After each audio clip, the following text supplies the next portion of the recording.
Yes. Pwede po ba magtanong ng ilang mga question about Mount Zion? Ilan taon na po kayo sa Mount Zion? Since 2001. Saan po kayo dati, ma'am? Sa real estate, sa real estate. Why po, ma'am, na nag-convert kayo into...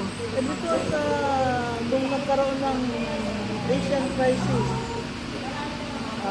humina ang subdivision, humina ang condominium. Tapos, ang nangyari pa, mabenta ng real estate sa Mega World ang real estate. So, nawala ang real estate.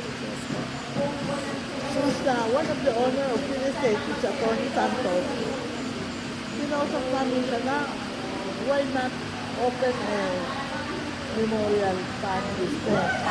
So, doon nag-umpisa si attorney na mag-venture sa memorial sa Dagupan. Yun ang unang project, Dagupan. Unuhan.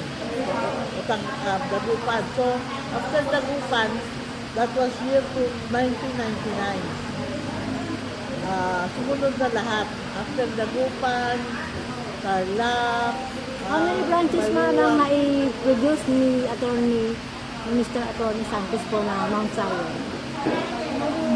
As of now, mga 18 memorial park. Nationwide po, ma'am. Nationwide. Bakit po kayo nagtagal sa Mount Zion, ma'am? Ano po ba nakita niyo sa Mount Zion? Kasi, family kasi ang memorial park, maraming nag-business ng memorial park. Pero, hindi sila katulad sa Mount Zion na kompleto kami. Kompleto ang company.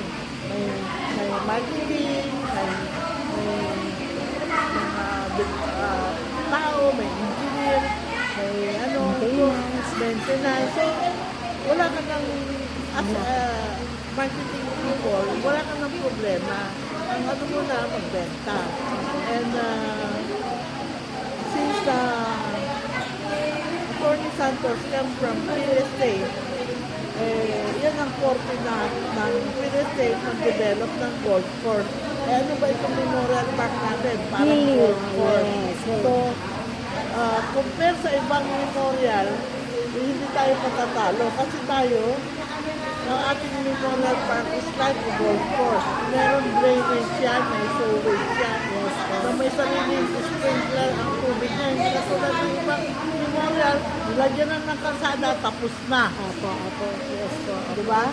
And also, ang mga nag-invest, nag-i-invest dito, talagang kumikita.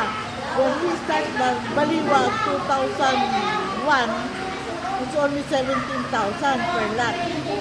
Ngayon, magkano na? 129, ma'am, ang pinakamura. So far. So far. Kung nag-invest ka ng 17,000, may million na yun. Diba? 1.7 million. So ano po yung talagang pinakamasasabi niyo po sa Mount Zion as your experience po? Na ano po ba ang nakita niyo talaga sa Mount Zion? Bakit nag-stay ka ng how Kasi 25 years? ang Mount Zion, mayroon kaming culture na katulad ng real estate. Yung marketing talaga. Number one ang real estate noon. Sa marketing ng real estate ang number one. So, talagang nabuo namin ang company, nabuo ang mga sa kailangan kasi kompleto rin agos ka. Kung baga sa pagkain, Nakalatag. Nakalatag, kompleto. Yung pwede, ay wala kaming marketing, ay wala kaming engineer, Wala kami maglilinis. abay ka. Ito, tuloy-tuloy. Wala kang problema. Ang problema mo lang magbenta, mag-recruit. Then we are trained. Madali, ini-interview ako dito eh. Yun, sige na. Thank you. Thank you po, ma'am.